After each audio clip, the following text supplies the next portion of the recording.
लेकिन राम कथा का अपना विशेष महत्व है। भगवान के अवतार तो बहुत सारे हुए हैं, लेकिन राम कथा है। तो राम जैसा दूसरा कोई अवतार हुआ ही नहीं है।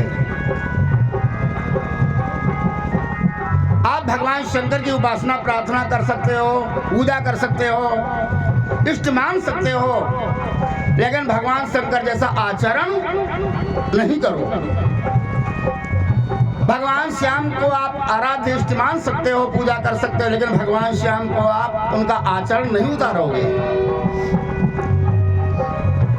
आचरण तो केवल उतारने लायक भगवान श्री राम ही हैं। जब भगवान श्री राम और श्याम में इतना अंतर है, भगवान श्री राम है धर्म युग और कन्हैया है युग धर्म। भगवान श्री राम धर्म के रास्ते पर ही चले, जरा सा एक कदम इधर उधर नहीं हटाया।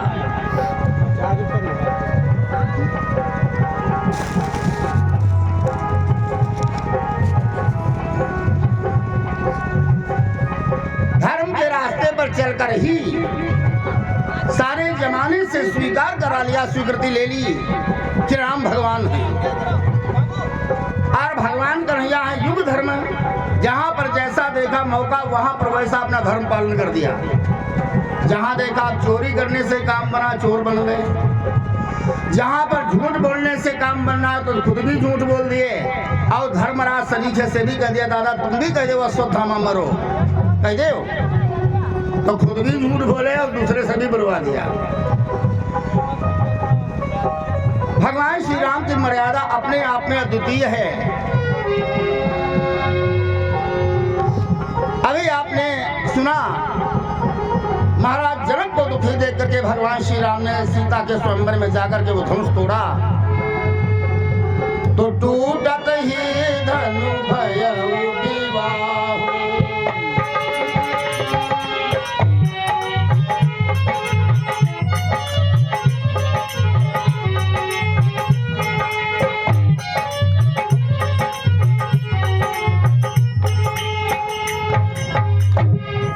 केवल औपचारिकता रह गई, विवाह तो उसी समय हो गया जब धनुष तोड़ दिया। और औपचारिकता के लिए महाराज दशरथ को सूचना दी गई। महाराज दशरथ बारात लेकर के आए, लेकिन जरा देखो दान का कितना बड़ा महत्व होता है। महात्मा विश्वामित्र मांगने के लिए आए दो लोगों को दशरथ देना नहीं चाहते थे, लेकिन वशिष्ठ ने कहा राजन देने में ही कल्याण है, क्यों दान देने में कभी घाटा नहीं होता है। ये अगर 2 ले जाएंगे तो 8 बना करके वापस करेंगे। ले गए राम लक्ष्मण को 2 और चारों भाइयों के विवाह हो गए तो हो गए 8। ये दान की महिमा। अब तो अयोध्या में मंगल ही मंगल है, खुशियां छाई हुई हैं, लेकिन आप जानते हो संसार का नियम है, कोई भी खुशी आपकी बरकरार नहीं रखता है संसार। एक इच्छा पूरी हुई, दूसरी बन गई, दूसरी पूरी कर तीसरी बन जाएगी, चौथी बन जाएगी, तो थोड़े दिन तो सब लोग बड़े खुश रहे, लेकिन फिर सबके मन में एक इच्छा हो गई कि सबके उर अभिलाष कहां मनाई महेश, आप अछत युवराज पद राम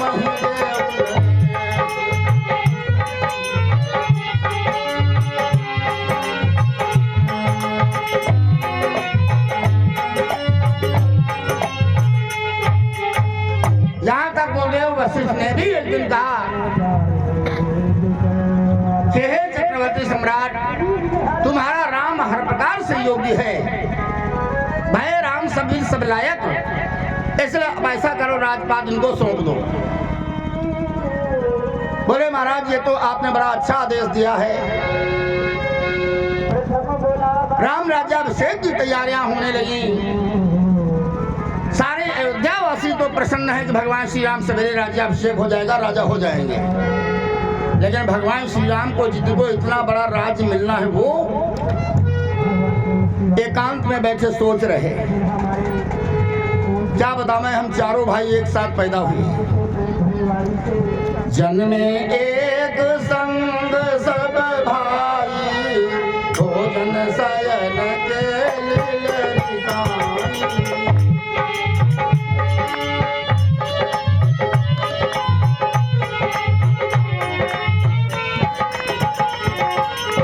कर्ण वेद उपवीत विवाह, संग संग सब भय पुराहा।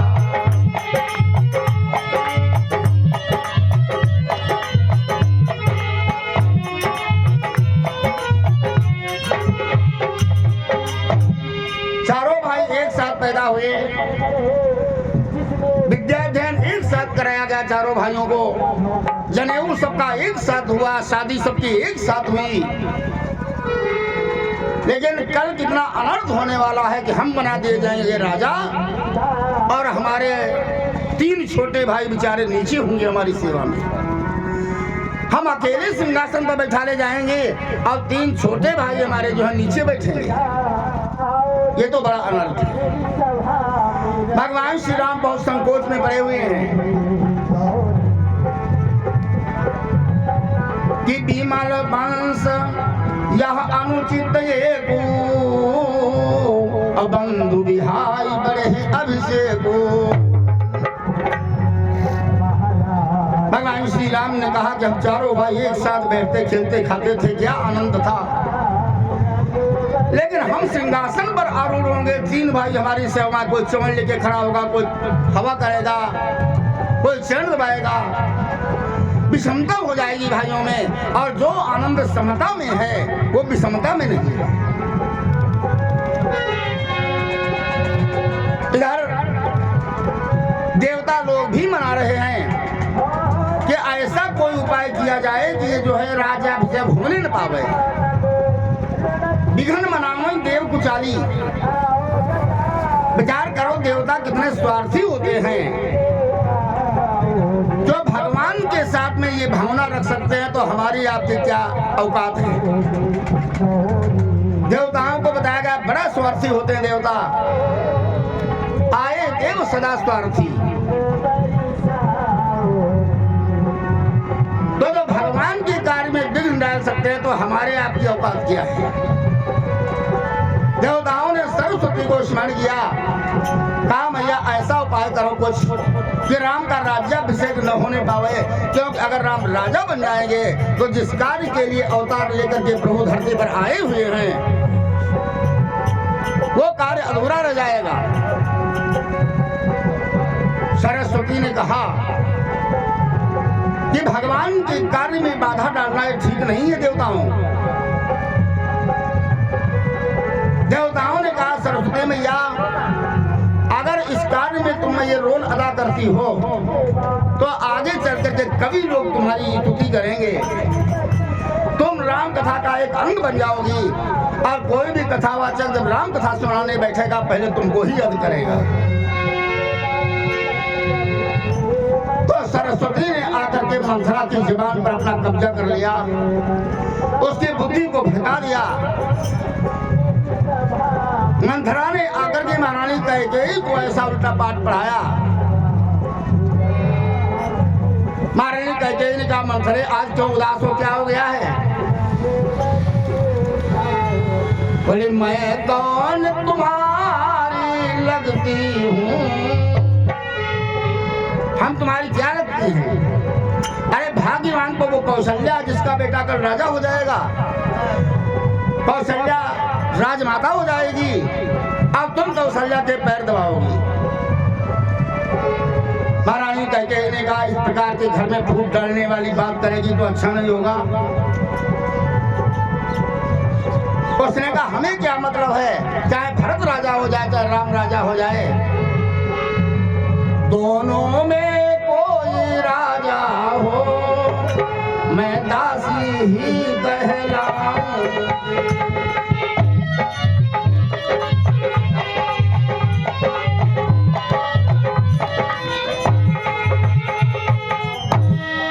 हम तो दासी की दासी ही रहेंगी, लेकिन भरत के लिए इसलिए थोड़ा हमको लगता है कि बचपन से उसे खिलाया है इसलिए उसका मुंह लगता है थोड़ा। कर दिया और हजारों उदाहरण दिखाए कि कद्दू ने अपनी सौत बनिता को कितना दुख दिया था। वही दशा तुम्हारी हो जाएगी। कैकेयी की भी कहा जाता है जब कहे सुने से ज्यादा दीवालें भी चल जाती हैं, तो उसको भी कुछ समझ में आया। कहा अच्छा बताओ तो क्या होना चाहिए मंथरे। मंथरा ने कहा बहुत समय पहले महाराज दशरथ ने तुमको 2 वरदान देने को कहे थे, तुमने उस समय लिए नहीं थे, वो तुम्हारे बाकी पड़े हैं। तो अब ऐसा करो महाराज दशरथ से वो 2 वरदान मांग लो। क्या मांगूंगी? का पहले में तुम भरत को राजतिलक मांगना और दूसरे में भगवान श्री राम को 14 साल का वनवास। बोले 14 साल का वनवास क्यों? अगर राम अयोध्या में रहेंगे, सारी प्रजा जो है अयोध्या में राम के फेवर में होगी, इसलिए भरत को शासन करना मुश्किल हो जाएगा। 14 साल के इनको अयोध्या के बाहर निकाल दिया जाए तो भरत शासन कर पाएंगे। आज वही किया, सिखाने से चल गई उसकी बुद्धि।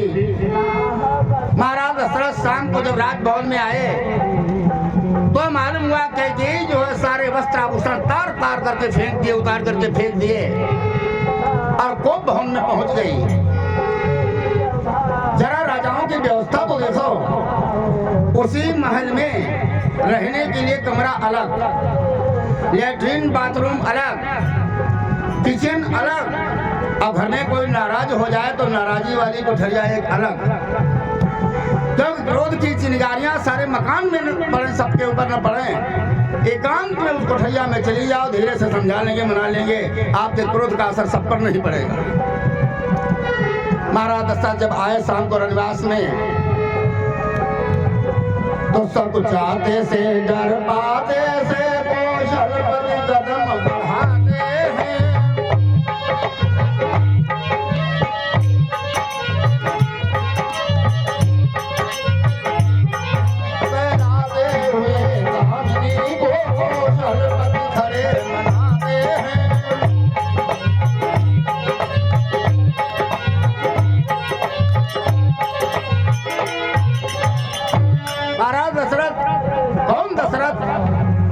जिसको आगे हुई जय सुरपति ले देवराज इंद्र खड़े हो जाते थे जिस समय दशरथ जाते स्वर्ग में, और वही दशरथ रानी के सामने इतने कांप गए, धीरे से पास में पहुंचे और बोले यही है पुराने रिसाने पर सब पानी पते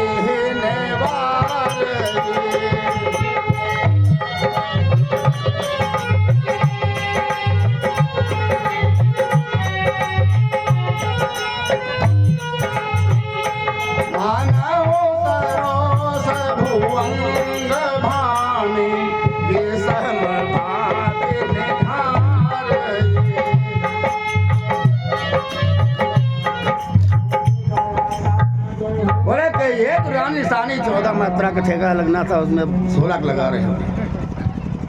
चाहिए तो रानी निशानी। अरे रानी तुम्हें क्या होगा, क्यों नाराज हो गई हो?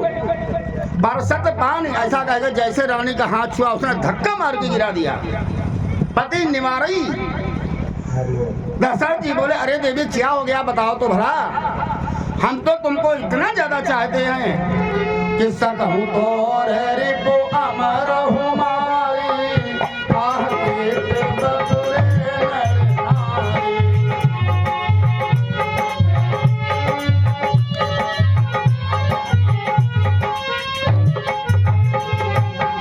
अगर तुम कह दो तो तुम्हारे कहने से अमर माने देवता को भी मार सकते हैं। अमर माने जो कभी मरे ना, लेकिन दशरथ रानी को मनाने में इतने कातर हो गए जो उठ पटांग बोलने लगे, कहते हम देवता मार डाले हैं, हम देवताओं को मार डालेंगे। मानो महाराज दशरथ को रानी के मनाते समय जोश में होश ही नहीं रहा, क्या कह रहा हूँ क्या कहना चाहिए था। सज्जनों याद रखो, शरीर में जोश आना बहुत जरूरी होता है, लेकिन जोश में होश बनाए रखना उससे ज्यादा जरूरी है। आज हमारे नौजवान भाइयों को जोश तो बहुत होता है, लेकिन जवानी के जोश में होश गायब हो जाता है। हमें एक बार की बात याद आई। एक बार एक 3 विद्यार्थी गाड़ी में सफर कर रहे थे, तो तीनों ने गाड़ी में लिखा हुआ देखा, गाड़ी में जंजीर खींचने वाले को 250 रुपया जुर्माना या 6 महीने की कड़ी सजा। तो तीनों आपस में बात करने लगे, क्यों भैया ये सही लिखा या गलत? एक ने कहा हम बताओ जंजीर खींचो अभी जंजीर हो। दूसरे ने कहा अगर 250 रुपया पड़ेंगे तब। तो एक ने कहा हमारी जेब में 100 रुपया है, हम दे देंगे। दूसरे ने अपनी जेब में देखा, हमारे पास भाई 60 रुपये हैं, कहा चलो 160 हो गए। तीसरे ने अपनी जेब में देखा, कहा 90 रुपया हमारे पास भी निकल आए, बोले 100, 60 और 90 तो 250 हो गए। जंजीर खींचो मालूम हो जाएगा। अब तीनों ने जंजीर खींच ली, गाड़ी रुक गई। अब ये तीनों पकड़े गए, पुलिस वाले आए, बोले मूर्खों क्यों जंजीर खींची? तो इन तीनों ने कहा साहब हमने थोड़े खींची। कहा किसने? कहा ये बुढ़ौना बैठो यही ने खींची। एक 50,000 बुढ़वा बैठो, कहा बुढ़ौना ने खींची। अब 3 एक तरफ बुढ़वा के। पुलिस वालों ने कहा बाबा क्या तुमने जंजीर खींची? उसने कहा हाँ साहब जरूर खींची। क्यों खींची? बुढ़े ने कहा अच्छा बताओ, खींचना नहीं है तो लगाई काहे को गई है? अगर खींची नहीं जाए तो लगाई क्यों गई? पुलिस वालों ने कहा अरे बुढ़े बुद्धि खराब तेरी, अरे खींचना चाहिए उस समय जब कोई बहुत बड़ा कारण हो जाए तब। बुढ़े ने कहा कारण सुनो सरकार, हमारे डब्बे में ये 3 गुंडे लोग आ गए थे, हमारे पास 250 रुपए थे, तीनों लोगों ने मिलकर छीन लिए, हमको गाड़ी के नीचे गिरा भी रहे थे। तो मजबूरी में जंजीर हमने खींची। और साहब न मानो इनकी जेब में देख लो, इसको 60 दिए, इसको 100 दिए, इसने 90 लिए, न मानो उनकी जेब में देख लो। तो पुलिस वालों ने देखा उतने तो रुपया पहले धर ही रहा है। इन तीनों को जेल भेज दिया गया। अब बुढ़े को 100 रुपया दिए गए, बाबा तुम बहुत ठीक आदमी हो, ले जाओ। कहने का तात्पर्य इन तीनों में जवानी का जोश तो था लेकिन होश नहीं था। अब बुढ़े में जोश जरूर नहीं रह गया था लेकिन उसके अंदर होश था। महाराज दशरथ को आज जोश में होश नहीं है। बोले सकऊं तोर रिपु अमर हमारी,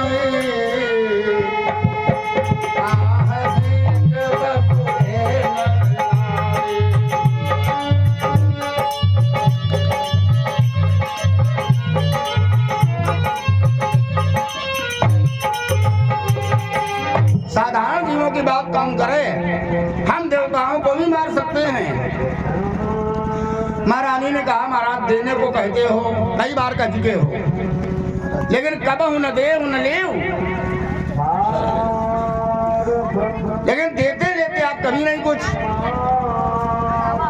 महाराज दशरथ बोले अच्छा ऐसा करो, आप 2 के बदले 4 मांग ले। लेकिन महाराज हमें आपकी बात पर विश्वास नहीं हो रहा है कि आप दे ही देंगे, तो कैसे विश्वास करोगी देवी? कहा जब आप राम की सौगंध खा करके कहोगे हम देंगे देंगे और देंगे तब हम मांगेंगे। अरे किस राम के लिए कह रही है? जिस राम को तुम भरत से ज्यादा चाहती थी, अब आज राम की सौगंध करवा रही हो। रघुवंशियों का स्वभाव होता जो कह देते हम लोग कह देते हैं। उसने कहा महाराज ऐसे विश्वास नहीं है, ऐसे तो बहुत बार आपने देने को कहा, कई बार मुकर गए। आखिर महाराज दशरथ ने कहा चलो ठीक है, राम की सौगंध कह के कहते हैं कि हम देंगे देंगे और देंगे। उसने कहा तो महाराज सुनो, सुनहु प्राण प्रिय भावत जी का,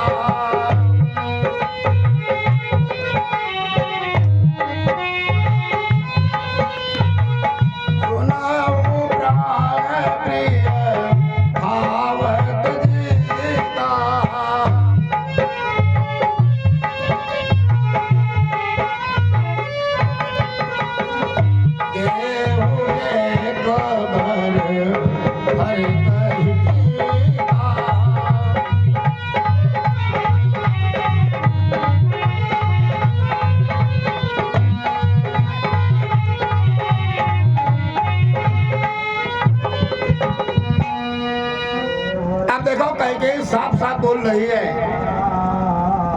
उसने कहा सुना हूँ। दशरथ बोले कहो तब तो सुनाए। कहा तुम्हारे प्राण प्रिय, सुना हूँ प्राण प्रिय, तुम्हारे प्राण ही हमको प्रिय हैं। भावत जी का हमारे जी में ऐसा आता तुम्हारे हम प्राण ले लिए। साफ साफ बोल दिया कि नहीं। लेकिन दशरथ समझ रहे ये तो हमको प्राणों से ज्यादा प्यारा मानती, इसलिए प्राण भी कह रही है। महाराज दशरथ ने कहा अच्छा हम प्राण प्रिय हैं तो क्या इसके लिए हम करें। बोले आप राम के बजाय भरत को गद्दी दे दो। दे हुए तो भरत ही जी का।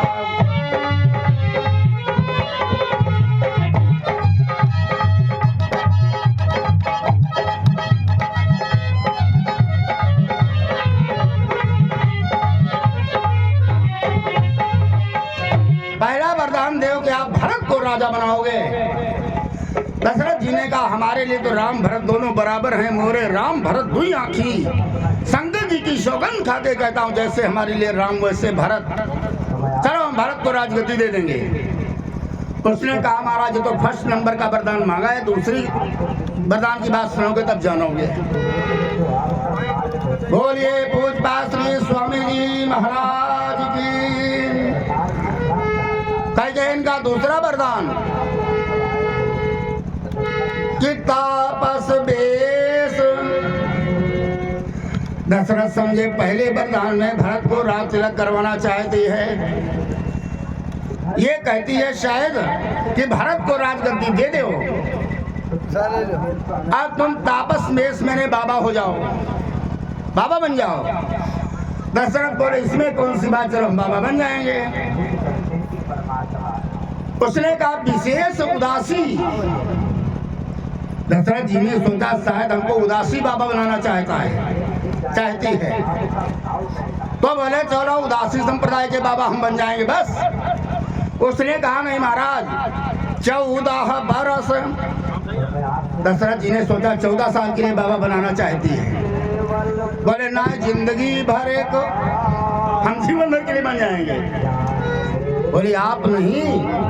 बोले और कौन। बोले राम बनवासी 14 बरस राम बन।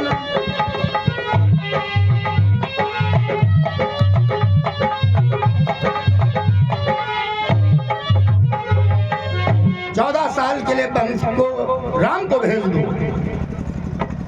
महाराज दशरथ ने कहा कि ये तुमने क्या मांग लिया। मांग ले माथ ये हाजिर है, सर दूंगा अभी उतार तुझे।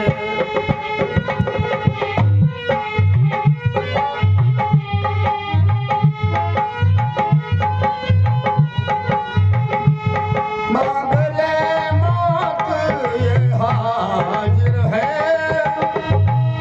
सर दूंगा अभी उतार तुझे।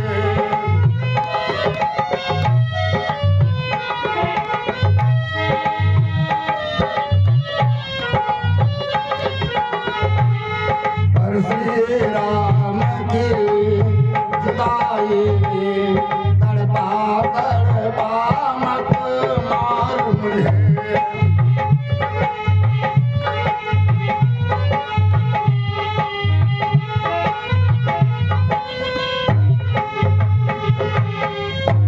देवी कहो तो सर काट करके तुम्हारे सामने धरती पर डाल दूं। सर कट जाएगा, हम एकदम शांति को प्राप्त हो जाएंगे, मर जाएंगे, लेकिन राम के वियोग में तड़प तड़प मरेंगे। तड़पाओगी क्यों हमें। बस इसी बात के लिए तुम कहते थे हम एक बात करते हैं, हम दान देने में बड़े माहिर हैं। हम तो सिद्ध दीन हरिश्चंद्र नरेश के खानदान के हैं, उनकी लाइन में अपना नाम लिखाना चाहते हो। और जरा सी बात हुई जन अबला जिन करना करूं तो औरतों जैसे रोने लगे। महाराज दशरथ बेहोश हो गए। रात में कई बार जब उठते हैं हा राम, फिर बेहोश हो गए। फिर थोड़ी देर को उठे हा राम, सवेरा हो गया। महाराज दशरथ चौथी पहर में रात्रि में हमेशा जाग जाते थे, लेकिन आज सूरज बांस पर आ गए चढ़ करके, महाराज दशरथ नहीं निकले बाहर। वशिष्ठ जी आ गए, सारे मंत्री लोग आ गए दरबार में, एक राजा साहब का पता नहीं। तो वशिष्ठ जी ने कहा, मंत्रीवर जरा रनिवास में पता लगाओ क्या कारण है महाराज अब तक न जगे। मंत्री सुमंत आते हैं, घर में सुनसान सुनसान जैसा शोक छाया हुआ है। समझ गए कुछ अनहोनी हो गई, और आगे बढ़े तो क्या देखा, वो चक्रवर्ती सम्राट महाराज दशरथ धूल धूसरित धरती पर लथपथ पड़ा हुआ है धूल में।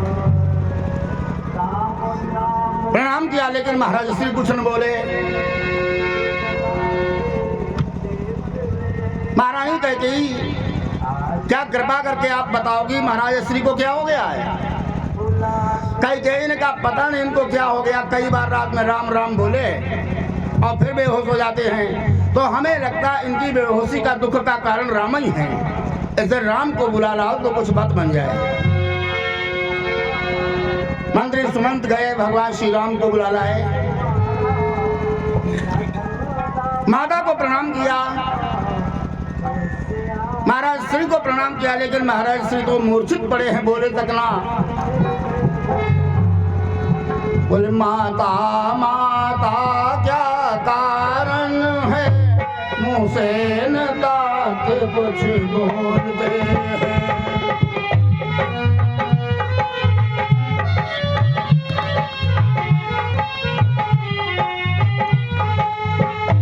कहना सुनना तो दर किनार, आंखें तक नहीं खोलते।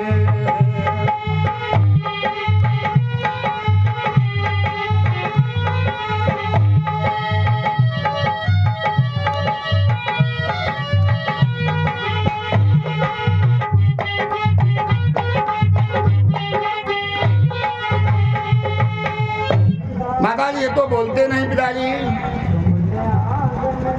क्या कारण है। दुष्टा कैकेयी ने कहा, राम तुम ही पिताश्री के दुख के कारण, अगर तुम चाहो तो उनको खुश कर सकते हो।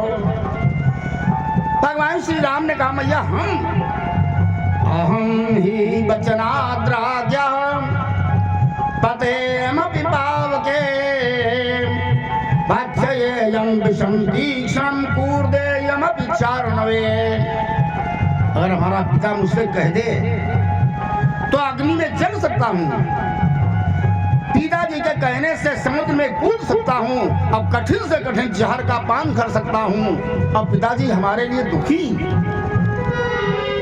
मैया दया करके आप ही हमारे ऊपर उपकार करो। राम को क्या करना है, पिताजी क्या चाहते हैं, क्या उम्मीद है इनकी हमसे।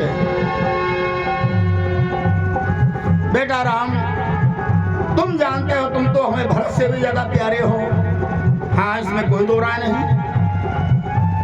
महाराज श्री ने बहुत समय पहले 2 वरदान हमें देने को कहा था। अब तुम्हारे राज्याभिषेक का नंबर जो आया तो हमने सोचा हम भरत में और राम में अंतर नहीं देखना चाहती हैं, इसलिए हमने राज्य का बंटवारा कर दिया। छोटा भैया तुम्हारा राम अयोध्या का राज संभाले और तुम वन को जाओ, वन का राज संभालो, वनवासी बन जाओ। बोलो बेटा क्या गलत किया। बोले मैया कतई गलत नहीं, अरे इसी बहाने में साधुओं का दर्शन होगा, इसी बहाने हम बन जाएंगे। और याद रखो जो बन जाता है वो बन जाता है, जो बन नहीं जाता वो बन नहीं पाता। राम बन गए थे इसलिए राम भगवान बन गए थे। बोले मैया हम ठीक है बन जाने के लिए तैयार हैं। तो बेटा पिताजी तुम्हारे तुमसे संकोच में कहना नहीं चाहते, अगर इनको खुश करना चाहते तो बिना कहे तुम चले जाओ। भगवान श्री राम बड़े प्रसन्न हुए, बोले ठीक है भैया आपने हमारे ऊपर बड़ी कृपा करी, उपकार किया, हम आपका एहसान कभी नहीं भूलेंगे। भगवान श्री राम वहां से निकल के आए, कौशल्या के महल में गए तो माता कौशल्या ने कहा अरे बेटा कहाँ मारे मारे घूमते, आओ बैठो स्नान करो। कुछ मीठा मीठा खा लो और फिर आज तुम्हारा राज तिलक होगा, तुमको बैठना पड़ेगा, काफी देर पूजा पाठ होगा। उसमें भगवान श्री राम ने कहा मैया तिलक तो हमारा हो चुका है। तो बोले सीधे से बचन रघुवंशी सिरताज, दिया पिताजी ने हमें मैया बन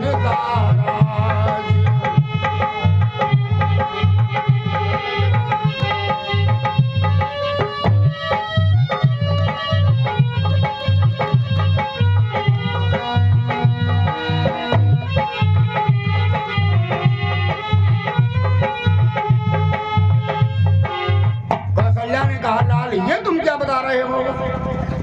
राम बोले मैया दुखी मत हो, घबराओ चकराओ मत मां, मत सुनकर पटक शीस माता।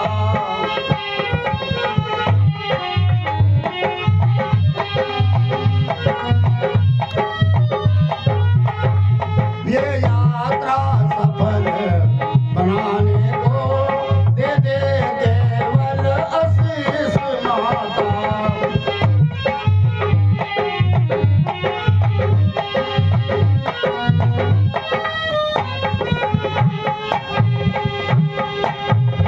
भैया हमें आशीर्वाद देकर के विदा करो, आपके आशीर्वाद से हमें वन में भी मंगल मंगल ही होगा।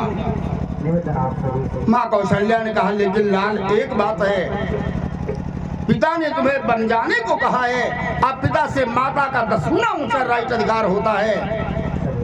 पितुर 10 गुणी माता गौरवेनाति रिच्यते, तो मैं 10 गुने ऊंचे ज्यादा अधिकार से तुम्हें मना कर रही हूं, बन को मत जाओ, ये मेरी आज्ञा है। भगवान श्री राम ने कहा मैया अगर केवल पिता की आज्ञा होती तो आपकी आज्ञा से हम रुक सकते थे, आपका अधिकार ज्यादा है हम पर, लेकिन हमारी सौतेली महतारी कैकेयी की भी इच्छा राम बन जाए। कौशल्या बोली हाय हाय तब तो हमारे भाग्य टूट गए, अब नहीं रोक पाऊंगा।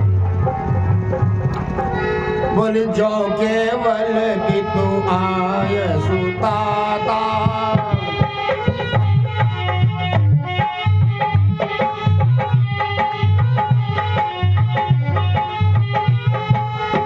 जो केवल पितु आय सुताता, ओ जन जाहु जानी बली माता।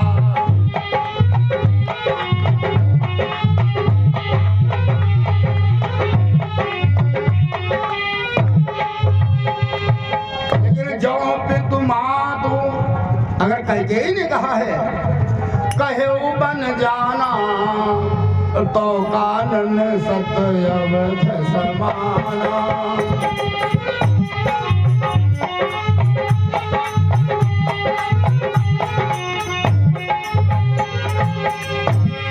अगर सौतेली माँ ने कहा है तब तो हम नहीं रोक पाऊंगी, हमसे भी ज्यादा अधिकार तो कैकेयी को है तुम्हारा।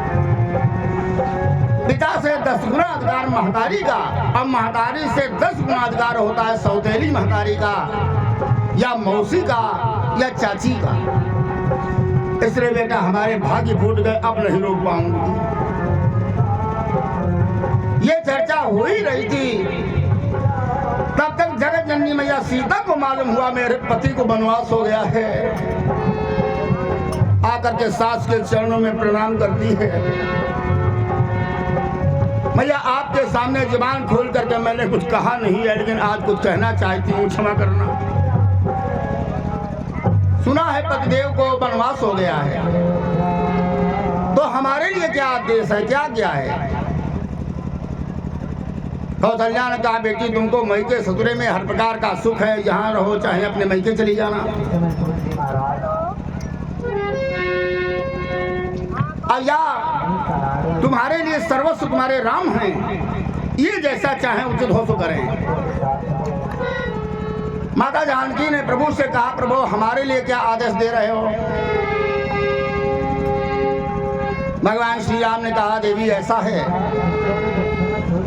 भरत और शत्रुघ्न घर में नहीं है, राजा वृद्ध हो गए हैं, इसलिए तुम अपने सास ससुर की सेवा करना, यही तुम्हारे लिए आदेश है। सीता जी ने कहा महाराज हमने तो सुना था जल बिनु देह नदी बिनु बारे, ऐसे नाथ पुरुष बिनु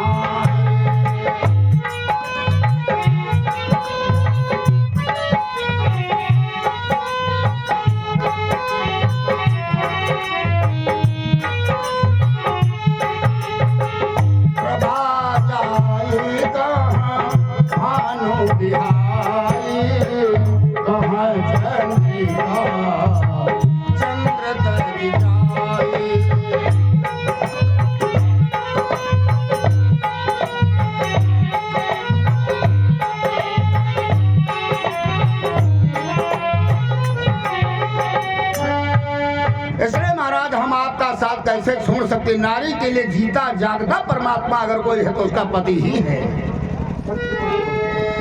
भगवान श्री राम ने कहा मानता हूं पति नारी को नारायण है, लेकिन सास ससुर यह भी तो प्रेम परायण है।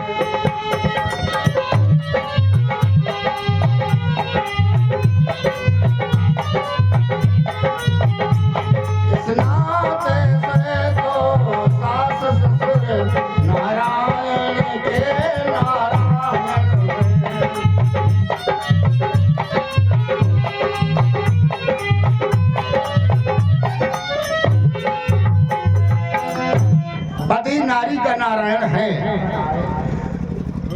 लेकिन पति का भी नारायण उसका माता पिता है। तो ये तो सास ससुर तुम्हारे लिए नारायण के भी नारायण हैं। इसलिए सीता हमारा समझाना मान लो। इन दोनों की ही सेवा में असली उद्धार हमारा है।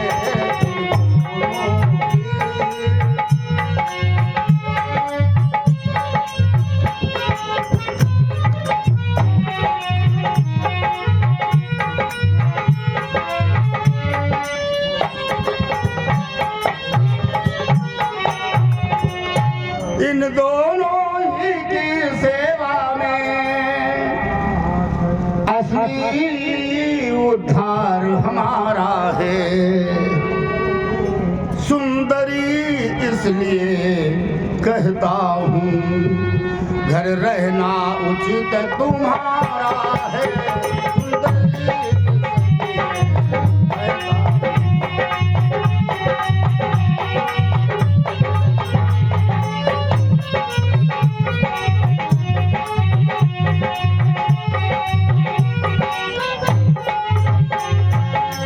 देवी तुम घर में रहो, यही तुम्हारे लिए हितैषी मार्ग है, कल्याण का रास्ता है। सीता ने कहा महाराज अगर हमें साथ में नहीं ले चलोगे तो हम प्राण छोड़ देंगे, क्योंकि जहाँ प्राणों के नाश जाएंगे हमारे प्राण भी वहीं जाएंगे, शरीर यहाँ रह जाएगा। कौशल्या ने सोचा बेचारी प्राण छोड़ने के लिए तैयार है, तो राघव ऐसा करो अब इसको साथ में लिए जाओ। तुम माँ कह देगी ये कैसा बनवा जिसमें पत्नी साथ में जा रही है।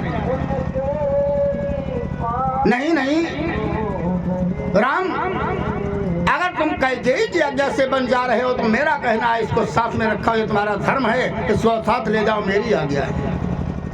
सीता जी बड़ी खुश हो गई। सीता और राम घर से बाहर निकले और तब तक मिल गए भैया लक्ष्मण। लक्ष्मण ने भगवान श्री राम के चरण में प्रणाम करके आंसू बहाते हुए बोले प्रभु हमारे लिए क्या आज्ञा है, हमारे लिए क्या आज्ञा है। भगवान श्री राम बोले तुम्हारे लिए ये आज्ञा, सीता भी हमारे साथ जा रही है, पिता की सेवा माता की सेवा कौन करेगा, तुम घर में रहो।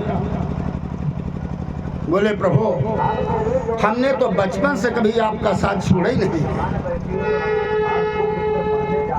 बारिहिते निज हितपति जानी, लक्ष्मण राम चरण रति मानी।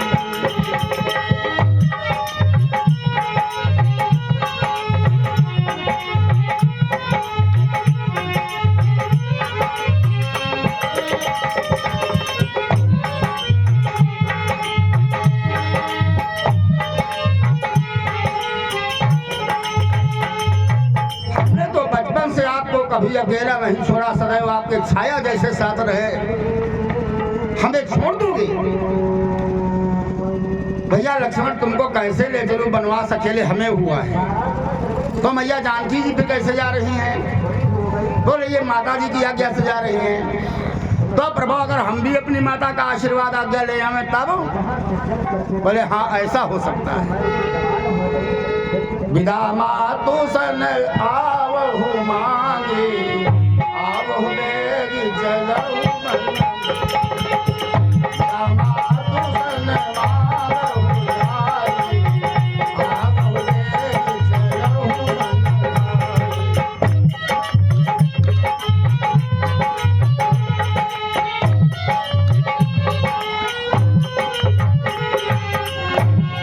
लक्ष्मण बड़े प्रसन्न हो गए। माँ सुमित्रा के यहाँ पहुंचे, माँ को प्रणाम किया। माँ ने कहा बेटा तुमने कुछ सुना नहीं? मैया सुना तो है, कैकेयी मैया ने राम जी को वनवास दे दिया है। तो तुम यहाँ क्या कर रहे हो? तुम्हारा यहाँ क्या काम? बोले प्रभु जी तो कह रहे हैं तुम माता पिता की सेवा में रहो, तुम अयोध्या में रहो। सुमित्रा ने कहा तुम जानते नहीं अवध है कहाँ? अवध तहाँ जह राम निवास,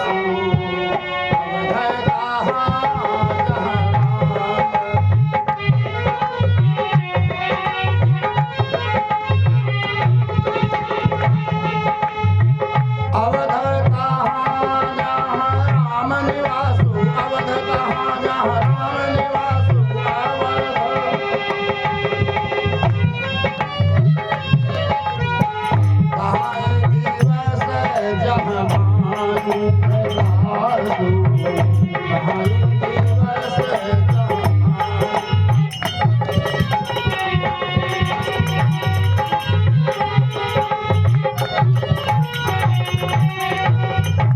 तहाँ वही है जहाँ राम है। तुम्हारे ही भाग राम बन जाए। अरे तुम्हारे ही काम बनाने के लिए वनवास जा रहे हैं राम, उनका कोई अपना काम नहीं है। दूसर हेतु तात कुछ नहीं, इसलिए तुमको तो वही जानना चाहिए। लेकिन भैया हमने सोचा हम माता का आज्ञा ले हम इसलिए आए हैं। अरे तुम जानते नहीं तुम्हारी माता है कौन? लक्ष्मण बोले भैया हम तो आप ही को माता जानते थे। बोले हम तो कहने भर के लिए माता, सरासर की माता पिता राम और सीता हैं, इसलिए हम तो तुम्हारे नकली माता पिता हैं। जैसे गाय का दूध किसी लोटे में धर दिया जाए तो लोग क्या कहते हैं, लोटा वाला दूध ले आओ, या बाल्टी में रखा है तो कहते बाल्टी वाला दूध ले आओ जरा। तो बाल्टी वाला दूध है कि गैया का दूध है? दूध तो गैया का है असल में, उसमें रख दिया गया है इसलिए कह दिया गया लोटा वाला बाल्टी वाला हो गया। ऐसे ही चराचर के माता पिता भगवान श्री राम और सीता हैं। इसलिए बेटा अगर माँ की आज्ञा मानना चाहते हो, पिता की आज्ञा मानना चाहते हो तो जहाँ राम है वहीं जाओ। धन्य हो मैया, मैं धन्य हुआ। लेकिन सुमित्रा माता का जरा चरित्र देखो। सुमित्रा ने सोचा अगर लड़का कहीं परदेश विदेश में जा रहा हो